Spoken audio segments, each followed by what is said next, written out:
Trust the Profits Breeders' Cup coverage is brought to you by PlayUp Racebook, the most horse player-friendly racebook in the industry. PlayUp Racebook is always your best bet.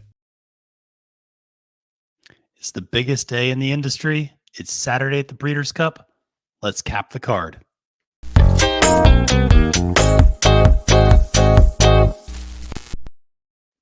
Salutations and welcome, horse racing fans. My name is Matthew Desantis. You can find me on Twitter at the handle @FailedToMenace, and I am so excited to talk to you about the picks and plays for Saturday's Breeders' Cup Classic Day. It is the biggest day in the sport, with all due respect to the Kentucky Derby, with all due respect to the Triple Crown runs. The Breeders' Cup, that's what it's all about. That's what these horses have almost all been pointed towards all year long. It's just such an exciting day. You get to see all of the best in all of the different divisions. I cannot wait to talk to you about this. Before I get into the picks and plays, though, just want to remind you to check out our sponsor, PlayUp Racebook. Receive a 50% deposit bonus for up to $250. And time's running out on this deal, so you need to take advantage of it. If you haven't already, deposit $100 or more before the Breeders' Cup, and they will give you an additional $25 free wager. So maybe you like a long shot that I talk about here, $25 on it, that could pay off real nice. So absolutely got to check out PlayUp Racebook. Big thanks to them for all their support on Trust the Profits. We've really appreciated them and love partnering with them. They're a great organization. Definitely need to check them out, PlayUp Racebook. As I said, this is Breeders' Cup Saturday. It is the biggest Saturday in racing.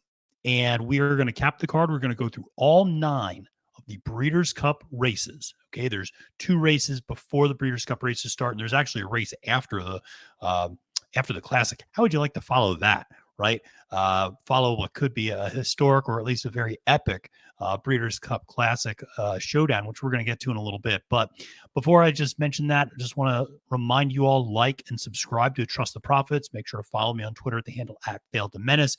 We have so much content for you.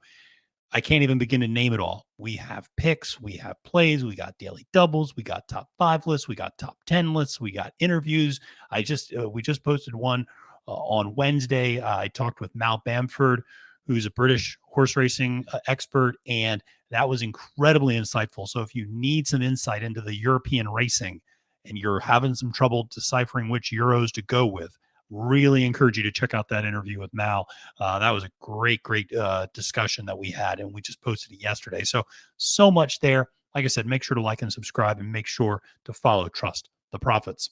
So let's dive into this. All right, let's get into all 9 races, and we will start with race 3, which is the Breeders' Cup Filly and Mare Sprint, Grade 1. Of course, they all are 7 furlongs on the dirt for 3-year-olds and up. Like I said, this is for fillies and mares. And right off the bat, I'm giving you a price up top. My top pick is the horse Obligatory. This is a horse I absolutely love in this spot. Part of the reason for that is the pace. Pace makes the race. And number 7 Obligatory at morning line 8-1 for Bill Mott, jockeyed by Jose Ortiz. This horse makes a ton of sense, I think, in this spot. This is a field that is loaded with speed. And unlike the dirt sprint, which we're going to talk about here in a couple of races, this is over 7 furlongs, where that speed can start to really get worn down. And so I think that this is just a horse. Obligatory comes running at the end. But if you look at this field, horse like Slammed on the inside post is going to have to go. Okay, no doubt about that. A horse like Edgeway right next to her is probably going to want to go. All right. So now you already have 2 horses that are going to be in the lead. Then you look at the outside. Forget about it. Echo Zulu wants to be on the lead. Okay. Lady Rocket wants to be on the lead. Wicked Halo wants to be probably near the lead. Hot Peppers wants to be on the lead. This is a problem. Okay. Goodnight Olive, the morning line favorite at 3-1. They all want to be on the lead. Here's the thing. They can't all be on the lead. Or if they do, they're going to push just too insane of a pace. And especially with so much speed on the far outside, those horses are going to be gunning to try to get position. And I just envision a really hot pace in this case, and it sets up beautifully for Obligatory, who is a deep closer in these sprints. She had a rough trip last time out at the Ballerina. She got, I've mentioned this before, she got body checked going around that third turn, still came running at the end to pick up a piece, but had a really bumpy trip there. I think she bounces back beautifully here. I think the 7 furlongs hits her right between the eyes. I love this horse. So this is one of my best picks, I think, for the best plays for the weekend. Big fan of obligatory in the filly and mare sprint. Now, the other horse I really like is Frank's Rocket, and it's a little bit of a lesser price, 6-1 actually on the morning line. And this is actually another Bill Mott horse. This one jockeyed by Louis Saez. I think Mott has two very, very good horses in this field. Frank's Rocket is an honest horse who runs really gamely, and finishes in the money a lot. 18 for 23 lifetime in the exacta. Hard to beat that. 21 for 23 lifetime in the trifecta. 3 for 3 in the money at this distance. Just feels like this is a horse that will run well in this particular spot. Now, has not run well at Keeneland, which is important to note. But I think that there's, you could say there were some issues there, inside rail a couple of times. That could be very detrimental, obviously, in a sprint race. But I think Frank's Rocket doesn't need to be on the lead. Will probably sit just behind the pace. Will not be as far back as obligatory, but will sit just behind the pace. And here's the other thing I like about Frank's Rocket. Last 2 times out were the best speed figures this horse has ever turned in. Last 3 times out, ascending speed figures, 100, 103, 104. This horse is getting better. This horse is getting faster. Really like what she can do here.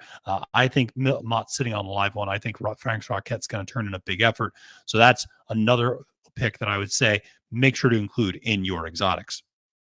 Well, let's move to the 4th race on the card, which is the Breeders' Cup Turf Sprint. And this is one that always attracts a lot of eyeballs. 5.5 furlongs on the turf for 3-year-olds and up. And listen, the top pick here is the number 6 Highfield Princess. That said, I know I'm fading Golden Pal. I can hear people saying, what about Golden Pal? I think Golden Pal is going to run a good race. I fully anticipate Golden Pal is going to run an excellent race. I think Golden Pal might finish second. I just think Highfield Princess might just finally get the better of Golden Pal. And she's gotten the better of him before, by the way. Over at Royal Ascot, she finished 6th in a race Golden Pal forgot started. And that was obviously a problem. But she ran really, really well in that race at Royal Ascot a few back. And I just feel like she is primed for a big run here. This is a horse that is 12 wins and 30 career starts, 19 for 30 in the exacta. And here's what's really been impressive. The last 6 times out, I should actually say, 5 first place finishes in that 1 6th place finish at the Platinum Jubilee, the Group 1 race over at Royal Ascot. Finished 6th in that race, just a length off of the winner. So was all right there. Had then bounced back and promptly won 3 consecutive Group 1 wins while turning in progressively better time form rating figures. 7-2 in the morning line. I just feel like this horse will not have a problem with the distance. She can win at 6 furlongs. So 5.5 is not a problem. You heard me if you listened to my juvenile picks the other day. I talked about the Platinum Queen only being able to get 5 furlongs. I don't see that being an issue here. Really like Highfield Princess in this spot. I think she tracks down and gets Golden Pal eventually, who, like I said, I think Golden Pal is going to run a great race. I'm not telling you that horse is, I'm not telling you to fade Golden Pal entirely. My top pick, just to make, I think, a little bit of money here, is going to be Highfield Princess. The value play, in my opinion, is Emiratiana at 20-1. This feels like you're getting a really good deal at 20-1 on this horse. So a horse that runs underneath in a lot of cases, has run well coming off a layoff before. And interestingly enough, had a couple of those races over in Maidan. And then you could tell needed a few races to get back into shape. Horses are like that. And finished third, I should say, behind Highfield Princess and Platinum Queen 2 back. Ran second in a Group 1 last time out. So, he's been keeping very good company, like Emiratiana a lot. I think, again, the 5.5 furlongs will not be an issue here. This is a horse that actually ran, I think, pretty well at last year's Breeders' Cup Turf Sprint as well. Finished 4th in that race. behind Golden Pal, Lieutenant Dan, and Charmaine's Mia. So I think this is a horse that, has demonstrated that he can handle the turn. That's something we talked about in these sprints. Can these horses handle a turn? The fact Emirati Anna handled the turn last year, finished respectively fourth place in that turf sprint. I like this horse coming back at a big price here for Kevin Ryan, and Ryan Moore, I should say. The other horse to consider is Bran. This is a horse I would like so much more, but as I shared on the preview for the juvenile races, Kentucky Downs starters, horses that made their last start at Kentucky Downs in the lifetime of the Breeders' Cup, those horses are 0 for 26 in the Breeders' Cup. We have never had a horse that ran at Kentucky Downs and then went to the Breeders' Cup and won, ever. Here's the other kicker. If you say, well, let's go two back, because that distance, the time between the Kentucky Downs meet and the Breeders' Cup is usually about 2 months. So maybe you could say, well, maybe there's a little bit of a layoff there. No. If you look at a horse that's run at Kentucky Downs two back and then run at the Breeders' Cup, 0 for 58. Could I interest you in that?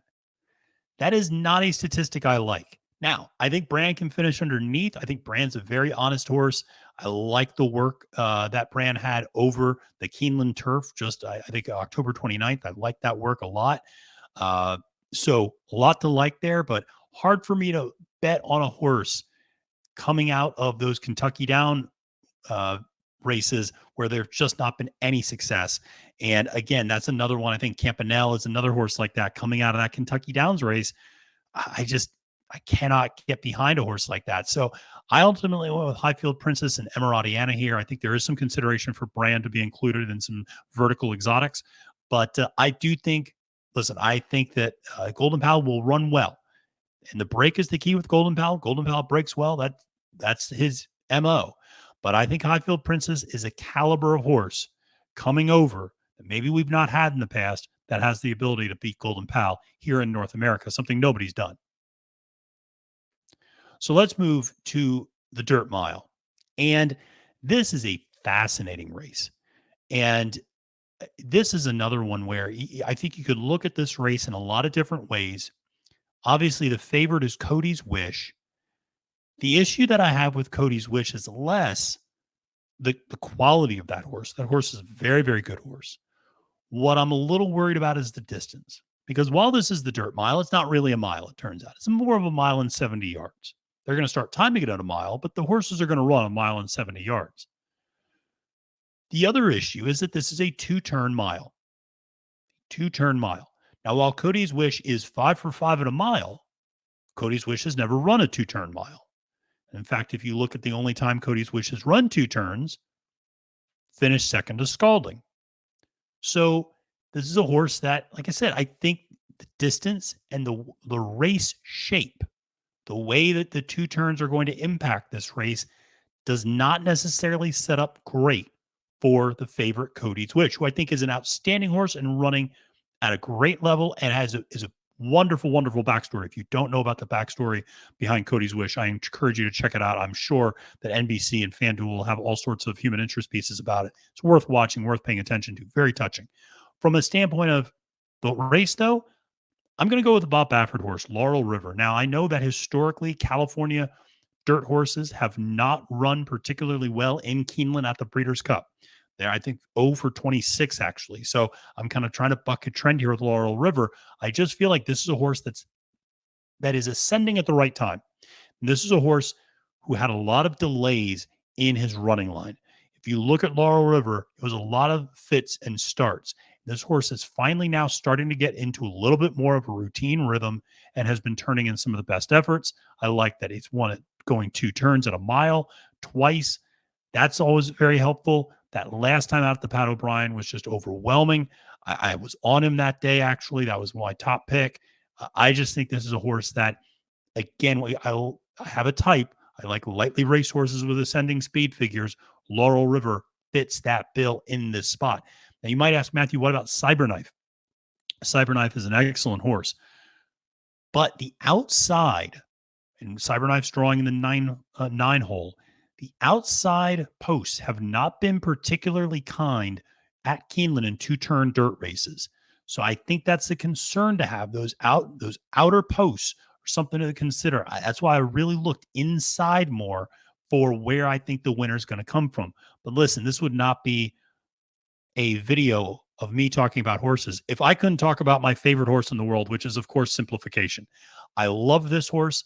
I think this horse is sitting on a huge effort. He was almost my top pick, actually. And I say that seriously, not jokingly. I think the cut back to a mile is spectacular for Simplification. Best career effort, you could argue, was the Mucho Macho Man, which was a 1-turn mile, admittedly, at Gulfstream. But here's the thing. We know Simplification can handle 2 turns. All you have to do is watch that Kentucky Derby, finish 4th that day, one of the best efforts out there. That was a great run. The other reason I love Simplification, versatility. This is a horse that can go to the lead. We've seen wire the field. We've also seen this horse stalk and sit 2nd, 3rd, 4th. We've also seen this horse be a bit of a deep closer. The Holy Bull, he completely blew the break and ended up passing almost the entire field. Just couldn't quite track down White Abario. Then you look at what happened at the Derby. Obviously, was sitting 15th, 16th early, and then circled a bunch of horses. It's a horse I just think always turns in an honest effort. I just think at 15-1, you're getting really good value. And here's another thing to think about. Last time out, ran at the Pennsylvania Derby, finished a nose behind Cyberknife. Cyberknife is 9-2. Simplification is 15-1. I'll take 15-1 all day. He's in the breaking from that number 2 post. Should save some ground. I really like this horse to run a big race on Saturday at the Breeders' Cup. Well, let's go to race 6, which is the Breeders' Cup Filly and Mare Turf. And this is a tough one. I'll be honest. This was a tough one, but I ultimately went a little chalky here with Nashua. And this is, of course, the John and Thaddy Gosden horse. John is the father. Thaddy Gosden is the son. These are two who may not have the imprint in North America that Aidan O'Brien or Charlie Appleby has. But let me tell you something. John Gosden horses, they're good. John Gosden is one of the best in the world at this.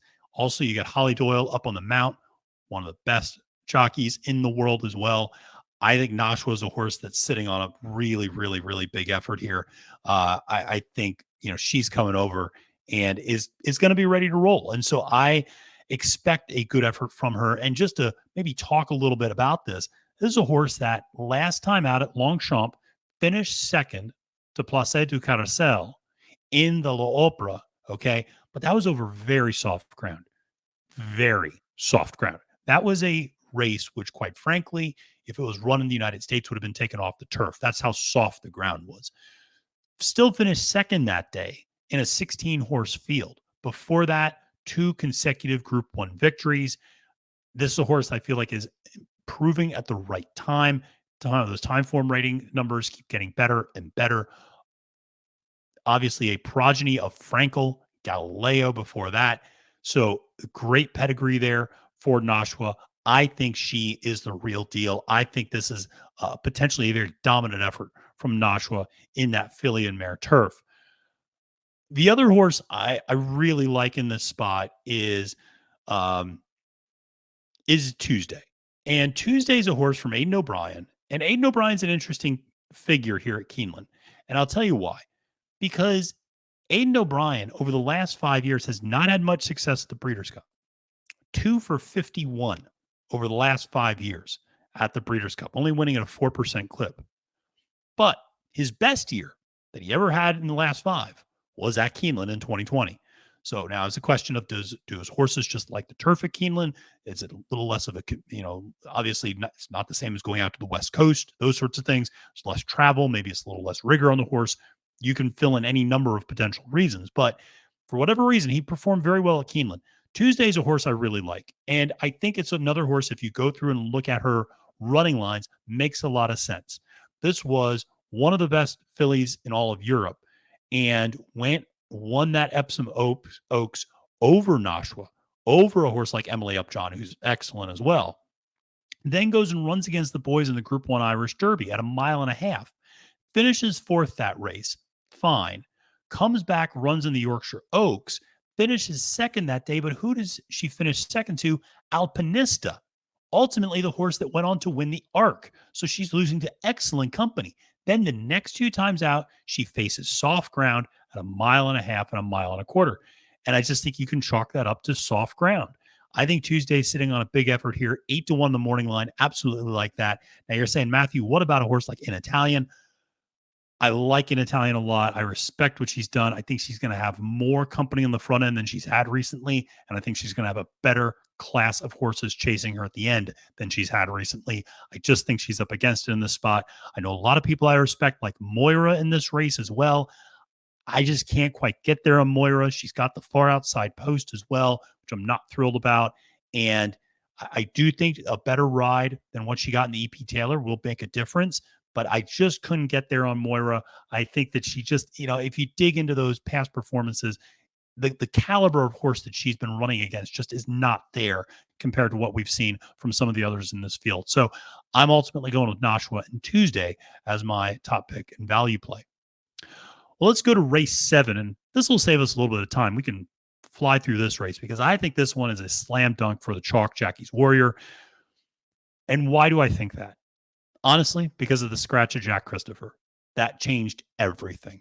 Jack Christopher scratching, and we can litigate the reasons as to why that horse was scratched. And I'm very disappointed by that, but I understand at the same time. The horse, anybody who's ever seen Jack Christopher trot looks like he's an old man, but this horse moves better and better and better the faster he goes. He just has a very unusual gait about him that I think veterinary experts have issues with.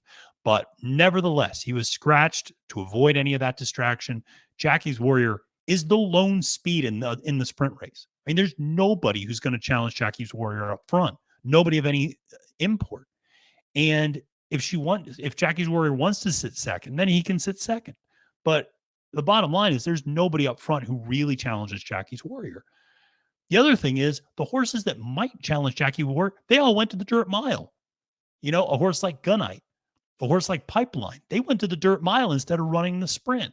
So this race sets up so perfectly for Jackie's Warrior, who I know has not delivered in big spots in the past. I get that. Last year faded to, I think, 6th in this same race. I think, though, the race pace just sets up too well for Jackie's Warrior in this spot. This feels like a very chalky spot for me with a single and a lot of sequences for people. I think Jackie's Warrior gets the job done for Steve Asmussen and Joel Rosario. A couple of West Coast turf horses or West Coast dirt horses I like here. One is American Theorem. The reason I like American Theorem is this is a horse that is improving, has turned in some nice big speed figures at 10-1. I think presents some pretty nice value actually.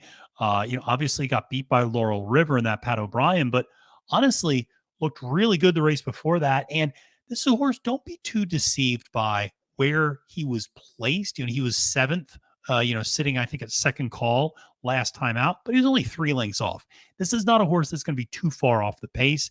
I think that's important. If you're looking for a value play, I would look at a horse that's going to be anywhere from 1 to 3 lengths off of Jackie's Warrior. I think American Theorem fits that description, should be right there. This might be a little bit of running in circles. I don't think anybody's going to make a huge run late just because there's not going to be that crazy fast pace up front.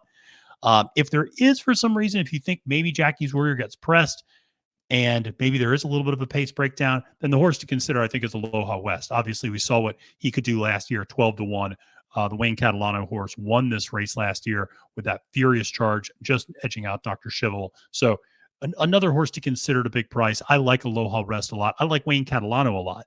Interesting point. Wayne Catalano, 3rd highest winning percentage of an active trainer in the Breeders' Cup, winning at almost 27%. Pretty amazing. So something to keep in mind there with Wayne Catalano. Well, let's move to, in my opinion, the most difficult race to cap on the entire card, and that is the BC Mile. Breeders' Cup mile on the turf for 3-year-olds and up. My gosh, I thank God this was all electronically done, because if I had been writing this down, I would have had so many things written down, erased, crossed out, etched over. I went so many different ways on this race. This is a really good field and one that I'm interested to see because I think the dynamics of this race are just going to be so fascinating. But ultimately, I ended up on Annapolis, but I think that you could go a lot of ways here. And I guess the key place to start is, who am I fading? I am fading the favorite, Modern Games. Why am I fading Modern Games? If you watch my interview with Mal Bamford, he gets into a little bit more reason as to why as well, because he's fading Modern Games also. I don't like the quick turnaround. Modern Games ran about 2.5 weeks ago over in England, over soft turf. That was just less than stellar. And when you listen to Mal talk about it, he explains why Modern Games was brought over.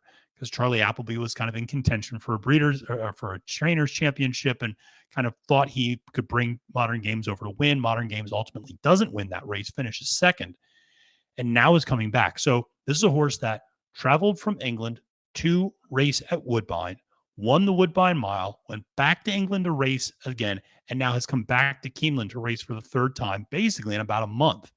This is a really fast turnaround, even by European standards for Modern Games. So I'm looking beyond Modern Games.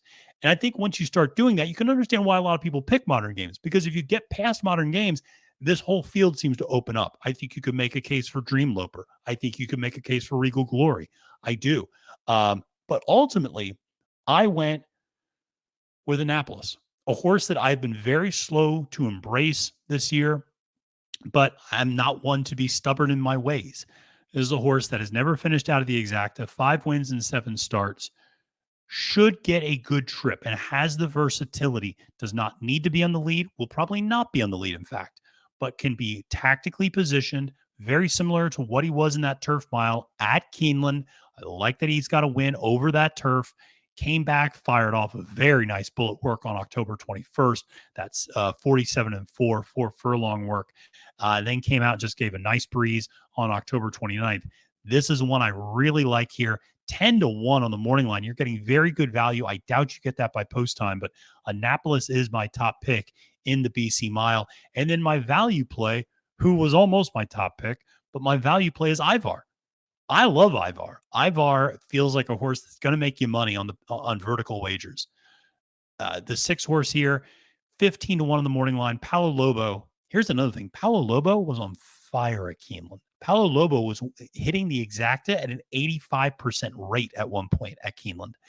He wasn't turning out a ton of horses, but the horses he turned out at that last fall Keeneland meet were winning at an incredibly high rate. You get Javier Castellano aboard. Ivar's a horse that's going to come running late. I think there's going to be a little bit of pace in this race, so it should set up nicely for Ivar. I think he's sitting on a huge effort at 15-1. I love the value you're getting with Ivar. Really encourage you to include him on your tickets. If you're playing a sequence, this feels like a very open race. Ivar's one I would absolutely be including in that sequence.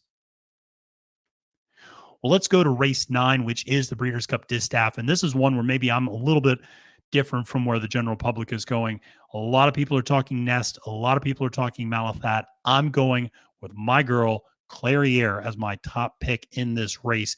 You can listen to me talk in more detail about this if you go over to Horse Racing Nation. I talked to Sarah Al-Badwi about the Breeders' Cup Distaff for about 25 minutes. You can get our thoughts on this entire field, but very straightforward selection here. I'm not sure who Nest has really beaten. And before you start yelling at me, listen, Secret Oath looks like a very different horse than the Secret Oath I saw at Oak Lawn Park this spring. Secret Oath, the last 2-3 races out, that burst hasn't been there. That acceleration hasn't been there. So then you get past Secret Oath and you ask yourself a legitimate question. Who has Nest really beaten? Goddess of Fire? Nostalgic? These are the horses we're looking at now. Okay. And then you look at that Belmont race. Creative Minister? Skippy Longstocking? Golden Glider? I mean, this is hardly a murderer's row. Now you had Rich Strike, who admittedly, I think was coming back from that Kentucky Derby, had a bounce from that effort. So I think you could kind of draw a line through that from a Rich Strike standpoint.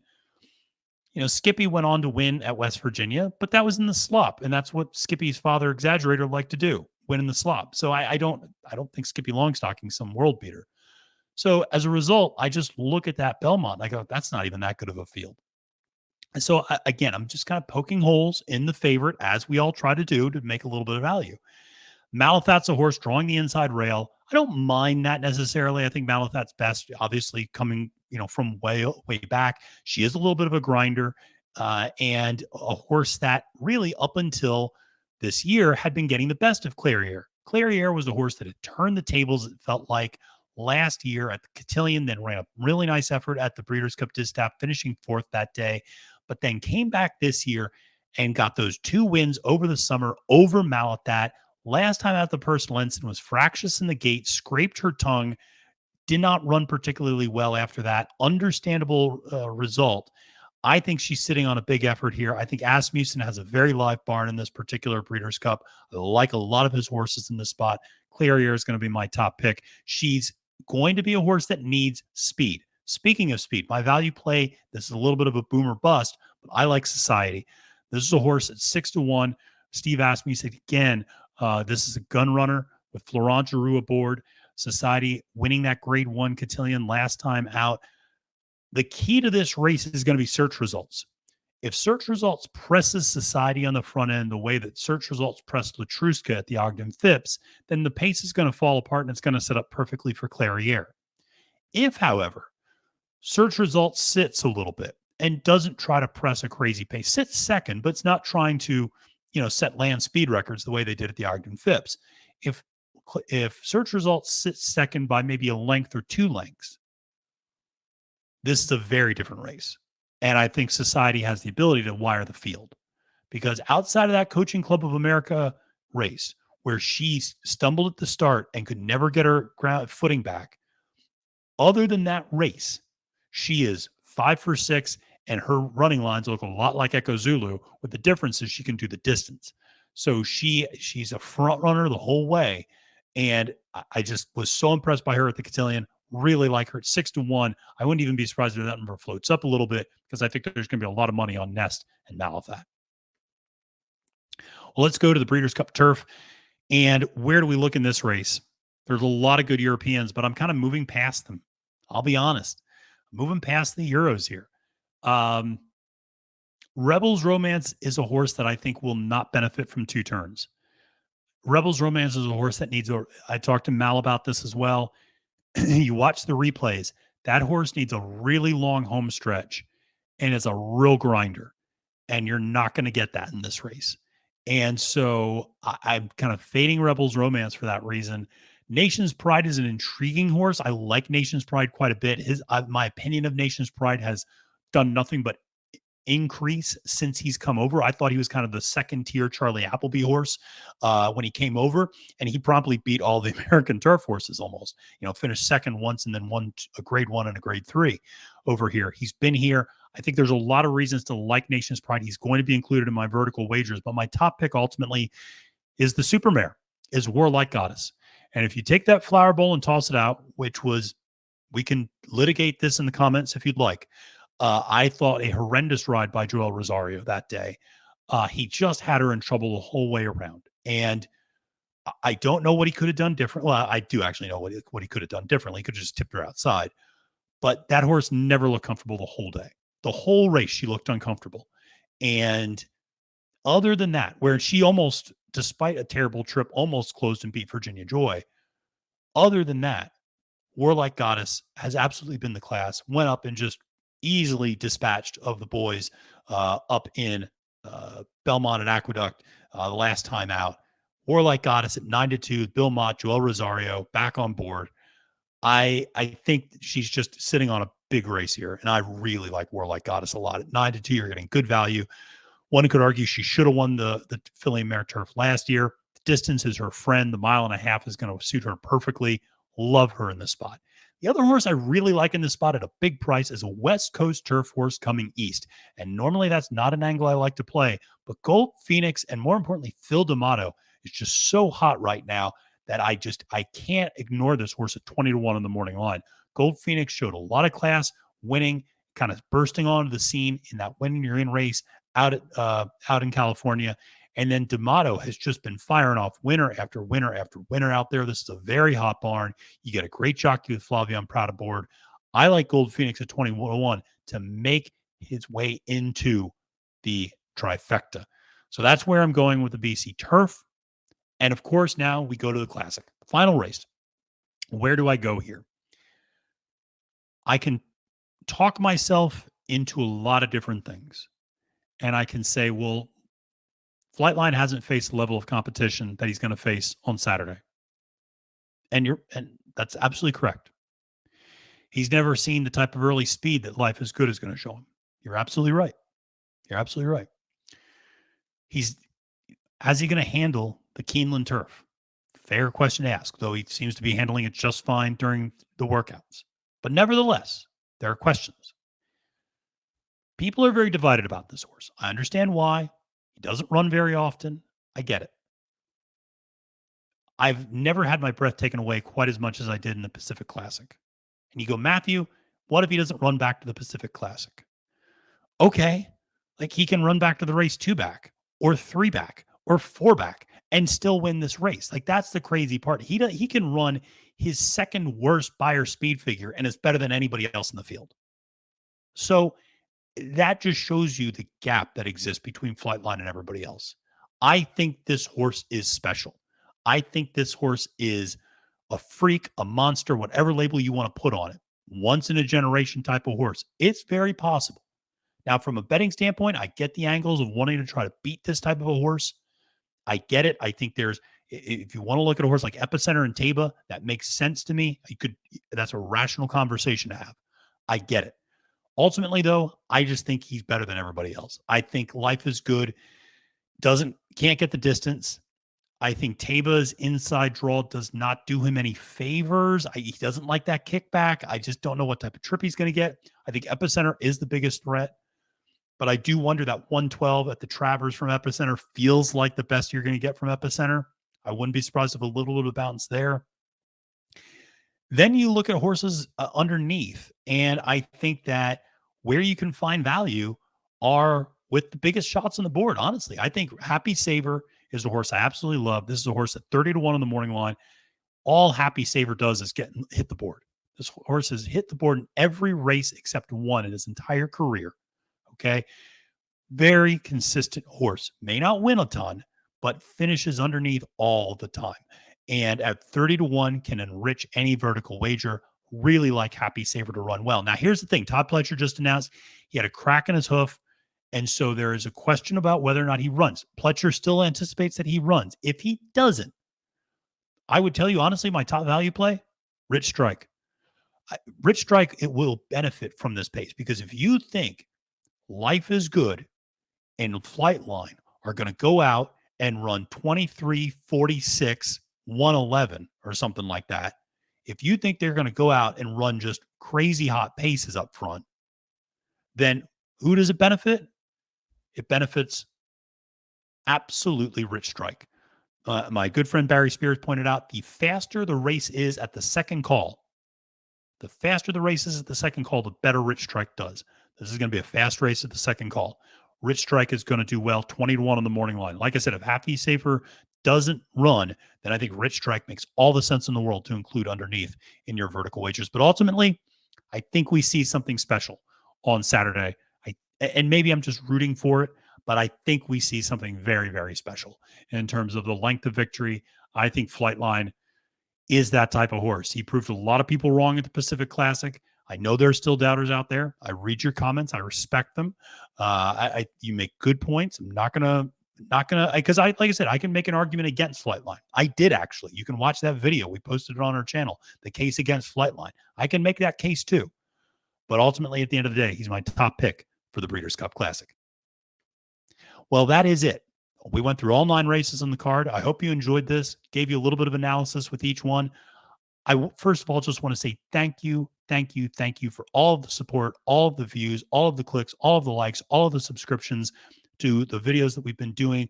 We've been doing so many during the Breeders' Cup. Your comments, your likes, your engagement has meant the world to us at Trusted Profits. We deeply, deeply appreciate it. So thank you so much for all of your support. We're going to continue to turn out great content as the year comes to a close. Now, as a final reminder, just make sure to check out PlayUp Racebook and receive a 50% deposit bonus for up to $250. And make sure to deposit there before Friday. Deposit $100 or more and you get a free $25 wager. You cannot beat that deal. So make sure to go check out PlayUp Racebook and download the app for free. But again, thank you so much. I'll be out there Friday and Saturday at Keeneland. If you're out there, I'd love to see you. Say hi. chat with you a little bit, get to interact with you. Always love meeting new people who love horse racing. This is a sport we all love. I think we can just all hope for a wonderful day. I hope all your tickets cash. I hope everybody makes a lot of money. That's what I'm always rooting for. I want everybody to have a good time at the track and have a great day. So, listen, friends, until next time, my name is Matthew Desantis. You can find me on Twitter at the handle @FailedToMenace. I'm wishing you a great and prosperous day at the races and reminding you that it's now post time.